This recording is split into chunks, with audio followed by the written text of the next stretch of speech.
Good morning people. Ngayon pong araw na ito ay i-share ko naman sa inyo ano yung mga land preparation na ginagawa namin at nagtatanim ng strawberry.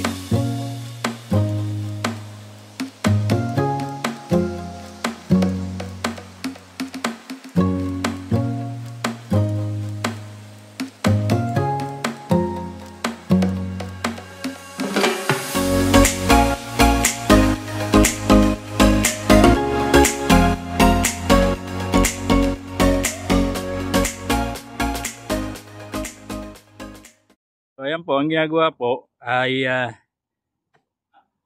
matapos pong bungkalin ay maghuhukay po sa gitna.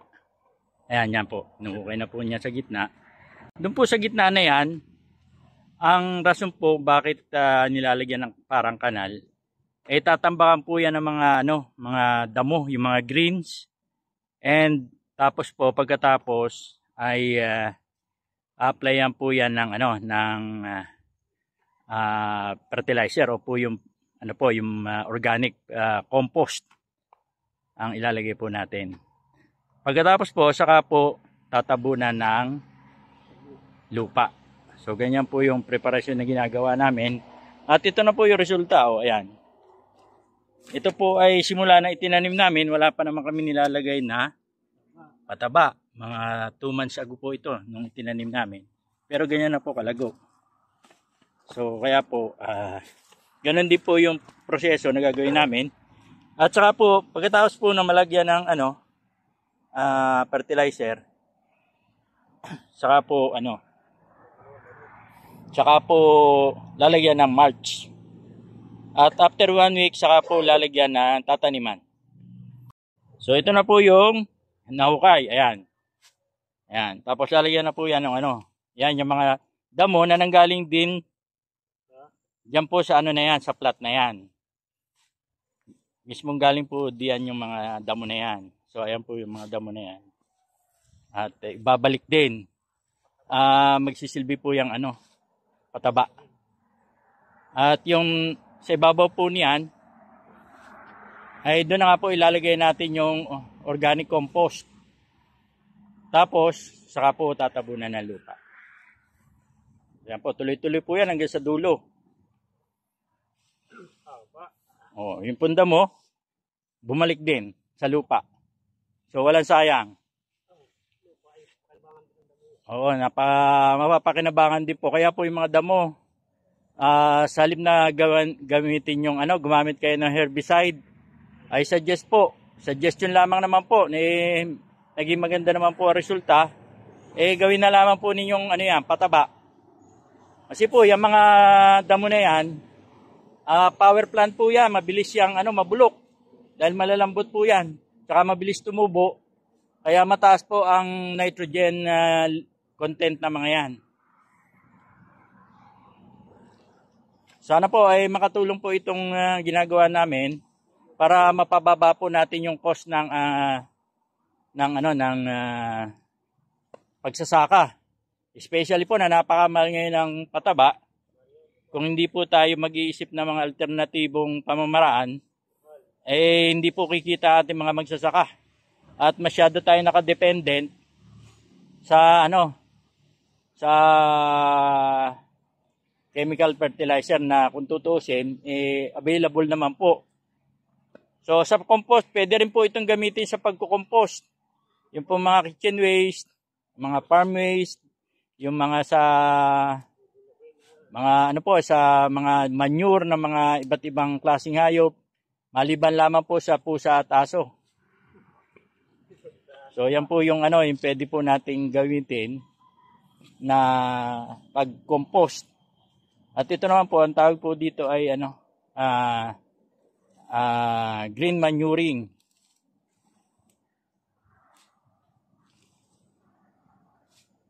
So ito na po naman ayan makikita naman po ninyo yung result. Ayan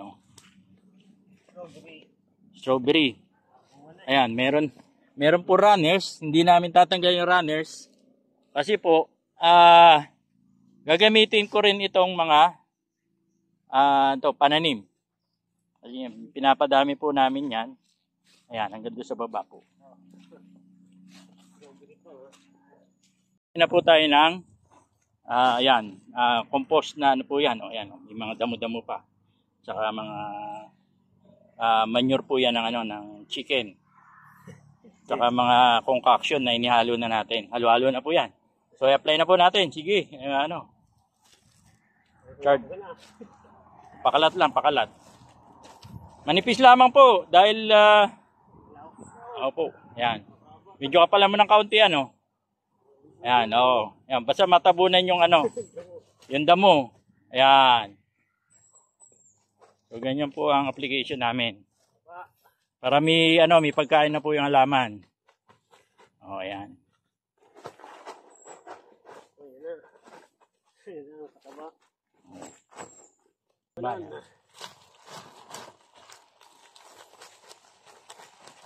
Ayan po. Itim na itim, Ay, na yan, na-compose na eh. Kaya ganyan na itsura niyan. Oo. Makakasin nyo. Mga po yan, may mga kasamang damo, manure, at may carbonized risal. Halo-halo na po yan.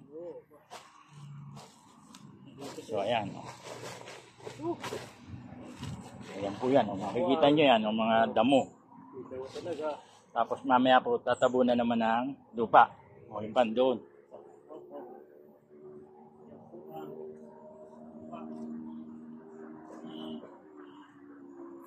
So dito po, ganun din po ang ginawa namin dito.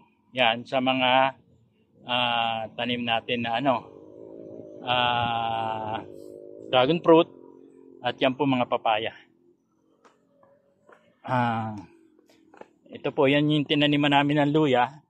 Nag-harvest po kami. Doon sa 5 plat po, naka 200 kami na kilos. So ayan po yan. Yan yung luya. So ito po, gagawin kong bini, kaya tinira ko. Titira ko po ito dahil nasa unahan. Ito po yung talong. Nagrato na kami. Dahil hindi na masyadong productive, maliliit na yung yung bunga. Ayan, nakaka-recover na po ulit.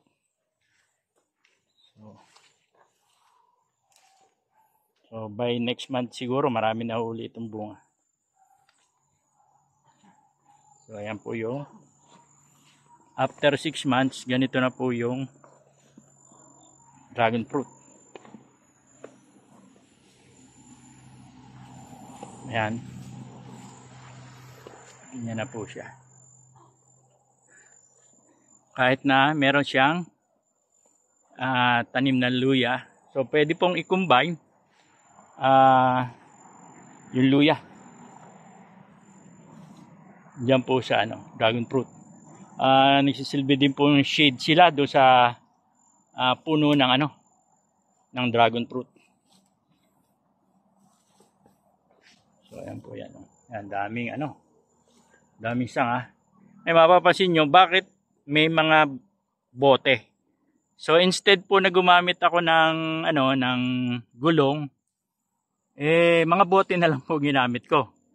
Kasi nakita ko po doon sa ibang farm, pag lumaki na rin po, wala na rin silbi yung gulong. Yung iba bumabagsak pa. So dito po mababalansin namin yung yung sa itaas. Kasi po ginagawa namin katulad nito. Ayan po, ayan pupunta yan doon sa kabila. Ayan po, makita nyo, may tali. At ito naman po sa kabila, pupunta naman dito. Ito naman pong nandito, pupunta doon sa kabila. At yung galing doon, pupunta po dito. So, napapatibay po namin yung poste at the same time, nagiging balansi po. Kasi sa obserbasyon ko po, kaya yung iba tumutumba, dahil hindi na po balansi yung poste. Merong mabigat na portion na kung kaya't bumabagsak ang poste. Dito po yun na babalansi, sisikapin po namin mabalansi yan. Kaya hindi ko na po nilagyan ng ano, ng gulong, instead yung mga ano na lang, mga ni-recycle na mga bote, at instead na itapon, pakinabangan pa. So kasama po kasi dito sa ginagawa namin sa pagtatanim, recycling na rin. So double purpose para makatulong po tayo sa ating kalikasan, no? Bawasan ng basura na napupunta sa mga dagat. Ayan po, tuloy-tuloy po yung pag-apply natin ng ano. Ayan po, pataba. So pagdating po ng ano, may pagkain na po yan. So ang gagawin na lamang po, maintenance na, foliar fertilizer na lamang po i-apply namin. Hindi na po kami maglalagay ng ano, ng ano, iba pang pataba. So yan po yung sistema na ginagawa namin dito. So ang next step po natin ay ito na. Itatabunan na po natin ng lupa. Yan, tatakpo yan, tatakpan lahat yan. Makukuberan po lahat ng lupa. Walang makikitang damo sa ibabaw. Ayan. Ayan, dapat walang makikitang damo sa ibabaw. Oo.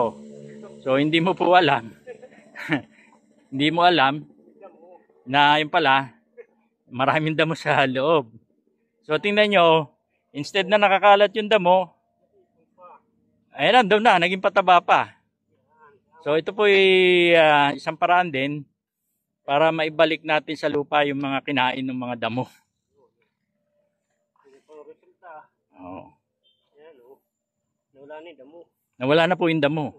Malinis na yung ano nyo, area na tinataniman nyo. At the same time, makakatulong pa po ito sa sa ating mga halaman. Kasi yun nga po, pag nabulok yan, may fertilizer. Katulad po niya, nasa ilalim ng lupa yan, mabilis po mabulok yan dahil marami pong mga bulate, iba-ibang mga organism na nasa lupa na siyang kakain po niyan. So may convert po agad yan sa maging nutrients ng halaman. Hindi katulad po pagka yung nag-compose kayo, medyo matagal po ang pagko-compose. Pero ito isang paraan po para mapabilis ang pagko-compose. At yun nga po, proven na po namin. Dahil yan na nga po ang resulta, yung tinanim naming strawberry. Ang maganda naman po ang naging result. Yan po, namumulaklak na yan. After 2 months po nang itinanim namin yan. So ang Laguna, yan haba. So ito nga po yung strawberry na nag-umpisa sa isang puno. Imagine isang puno, ang hirap paniwalaan, yan, ilang piraso na yan, mga sa 300 na yan Ito po sa piraso? Hindi, ito lahat. 300 yan. Hanggang dulo yan, may 1,000 yan pag napuno natin. Isang puno lang na parang? Oo. Kasi mabilis naman dumami yan. Dahil timo yung sanga niyan. Oo. Kaya po hindi rin namin tinatanggal muna yung mga nito, runners. Kasi hindi naman po intention pa namin na talagang magpabunga. Pero pinabayaan na rin po namin. Kung bubunga, maigi rin, makain din. Pero po yung po mga runners, ayan, katulad niyan po. Ang taba. So, magiging pananim na po namin yan. Marami pong runners yan. Ayan Ayan po. Kaya napakabilis pong dumami nito. Strawberry. Ayan, madami. Ayan, runners. Runner. Ito po, ayan pananim na yan. So, dito na rin po kami kukuha ng aming pananim. So, ayan po. Tapos, pagkatapos po niyan, ano na po yan. Ang susunod natin gagawin ay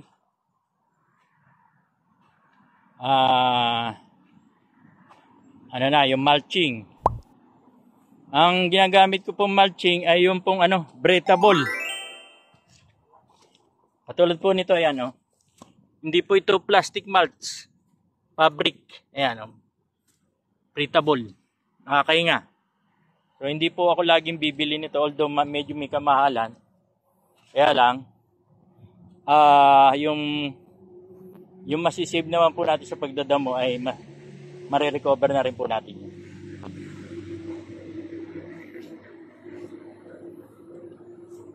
So kung tatagal po ito ng 5 years ay bawin-bawi na po yun. So ito na po yung ilagyan natin ng mulch. Ito na po yun oh.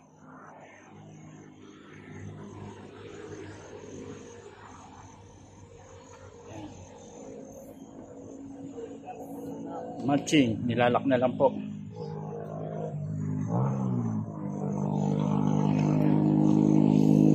Nilalak na sa tabi. Para hindi gumalaw.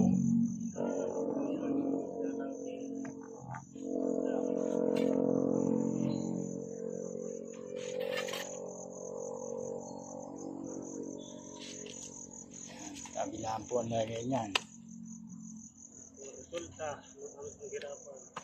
Resulta ng aming mga ginagawang preparasyon. Part po ito ng land preparation.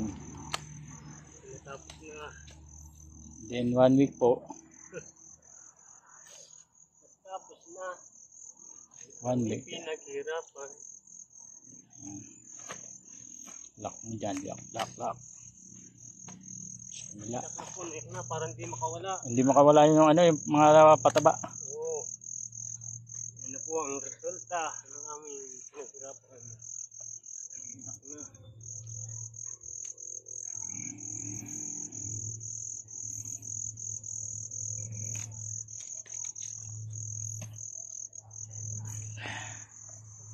Yan po yan, tapat-tapat lang yan.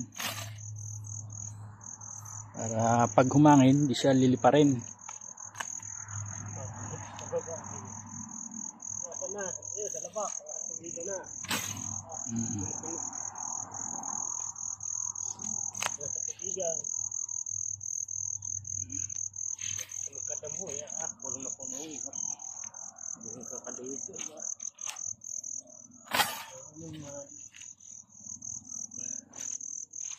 Lock mo dito diyan sa puno para hindi gumagalaw. Ayan. Lock. Oo, pinagkirapan namin.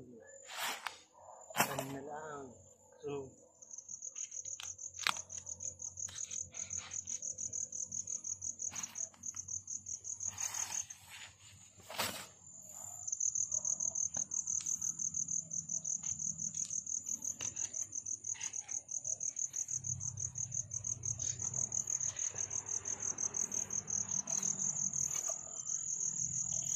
So ito po pag itinanim na 1 week po muna namin na ipapahinga para yung nasa loob ng mabulok pa yung iba, maging pagkain muna ng mga bulate at saka mga iba pang microorganism para may ready nutrients para sa mga halaman. Yan po yan. Lock na sa dulo.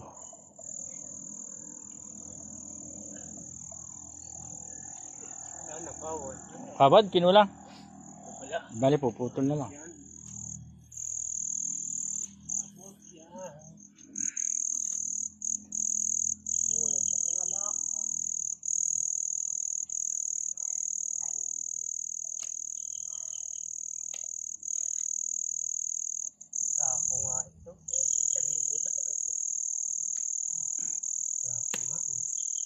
Ang kaganda nito, may guide sa pagbubutas. Ayan guhit. Diyan na tayo maglilinya. Hindi ka na ano. Ito po, ito. Oo. Bali lang. Tatlo lang. Medyo i-adjust lang ng papasok ng konti. Ano? Pero yung nasa gitna, yun na yun. Ito. Oh, hindi, yung gitna mismo. Yan. Ito. Ang tatlo. Oh, tatlo nga lang. Katulad na rin, tatlo din yan ha. Oh. Ay, yung po yung liting pa kaya yan. Oo, may liting pa ako nun eh. Ito, wala ka na. Ito hindi na. Hindi na pala maliligaw. Hindi na. Hindi naman nakagandaan pala. Pero mas maganda yung quality ng isang unang nabili ko. Bisa ko lang Yun nga, yun eh talagang ano eh, maganda. Butas agad eh. Parang tela. Oo. Kasi pag nainitan eh, ipoponit dito. Ako lang ito eh.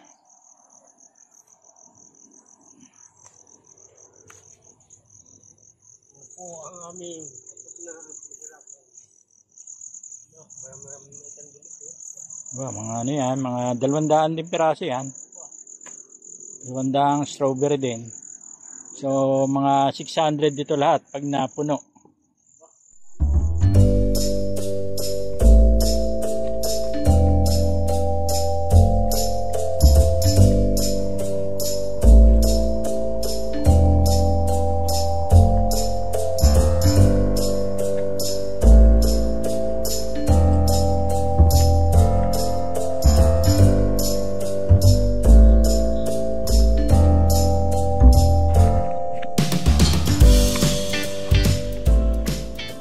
Ngayong araw naman po ay ibabahagi ko naman sa inyo itong kung paano mag-maintain at mangalaga ng ng strawberry dahil matagal-tagal na rin po akong hindi nakapag vlog about sa strawberry. So naisipan ko po na ibahagi kasi dati po nagtatanim ako sa sa potting bag.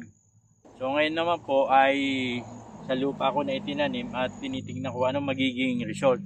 So para sa nakikita ko naman po ngayon ay maganda naman ang result. Katunayan po bumubunga na ito.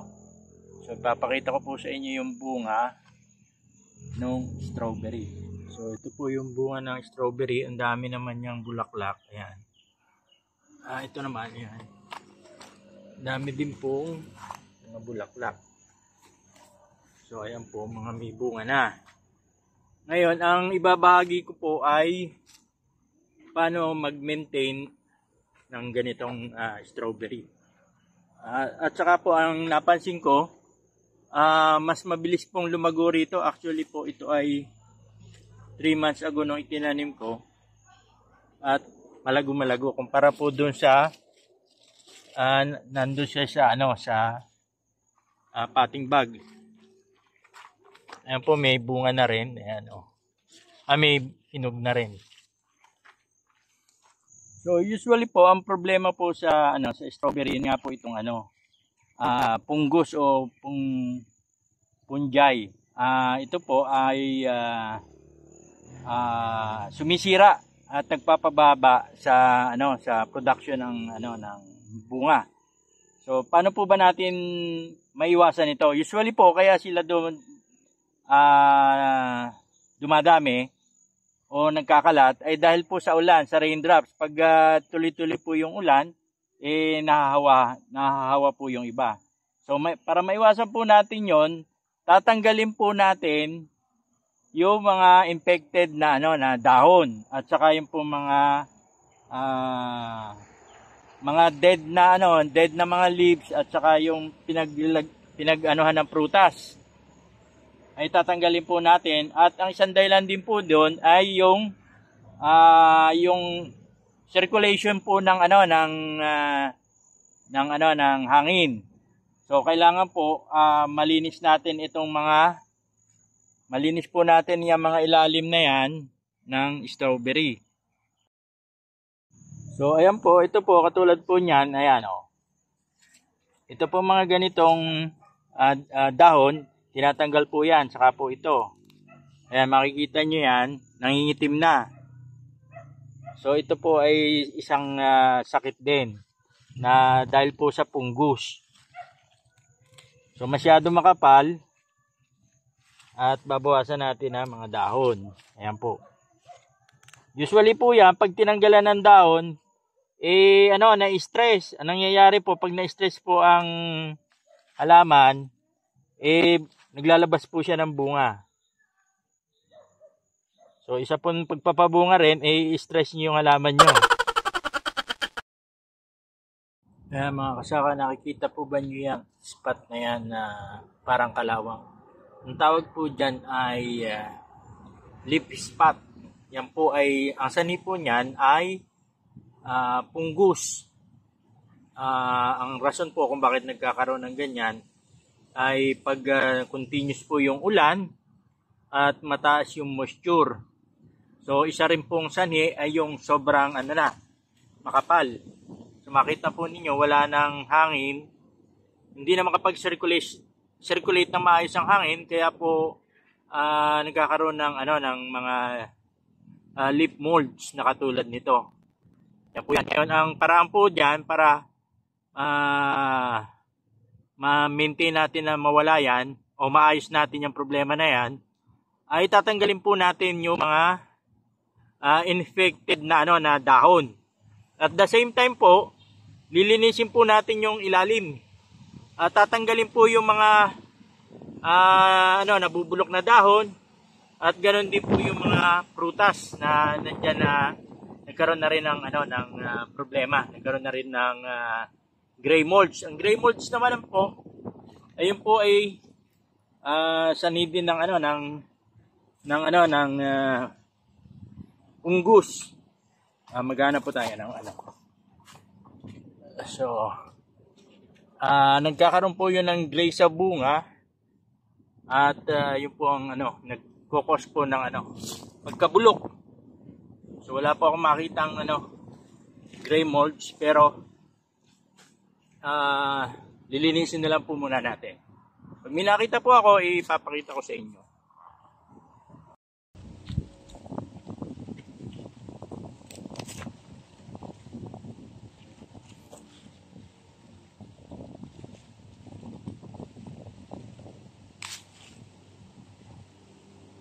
Yan po yung leaf molds. Yan, nasisira na po down. Ayan, meron din po sa tabi. Ayan.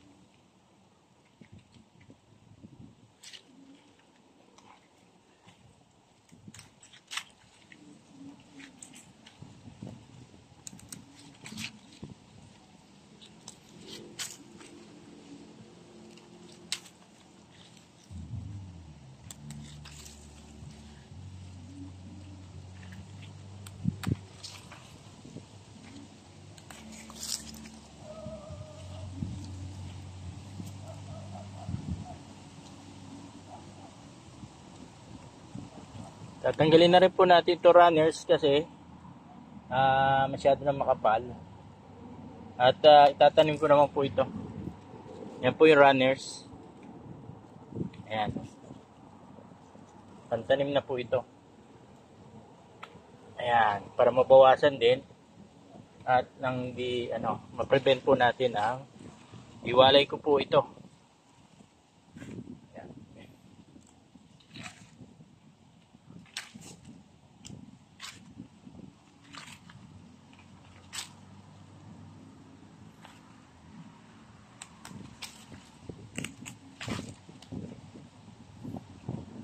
Ayan po yan. Pag nalinis na, ganyan po mangyayari.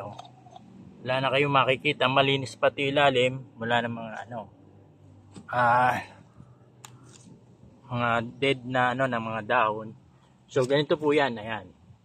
Pag nalinis na, yan ang mangyayari. Ninipis na siya. Pero wag po kayo mag-alala.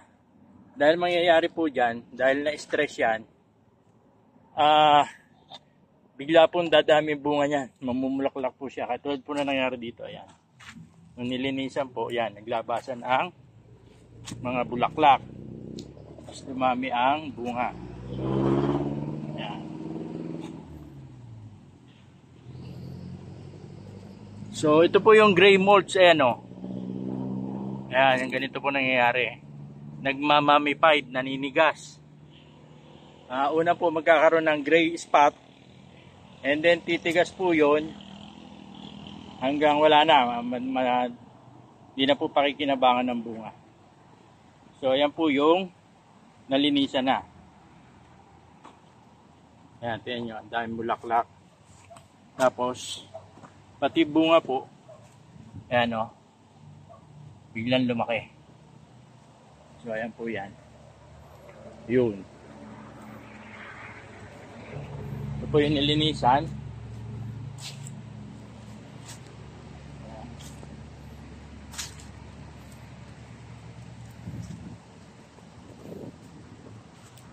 So ito po yung nilinisan ko kanina. At ito naman po yung itsura ng hindi pa nalilinisan. Kaya makapal pa siya. Marami pang makapal ang dahon. So kaya po yung mga leaf molds nananatili pa dyan. Ayan po, makikita nyo marami pa. So tatanggalin po lahat yan. So ano po bang isa pang paraan yan? Bukod po sa paglilinis, ay ginagapitan po ng fungicide. Kaya lang ako po, hindi naman po ako gumagamit ng fungicide. At nakita ko naman po, basta tanggalin lang yung mga leaf spot, nakokontrol naman po. So, ang isa pong organic na paraan ng gamit ang fungicide, yung pong baking soda. So, pwede po yun. Yan po yan. So, ito naman po yung, ayan, nag-transplanta po ako dito. Galing po ito sa mga runners. Ayan, nalanta po siya syempre dahil na-stress pa, pero makaka-recover po yan, huwag kayo mag-alala. Kasi dati po, ito, ganun din naman. Akala mo wala na, pero nabuhay pa rin naman.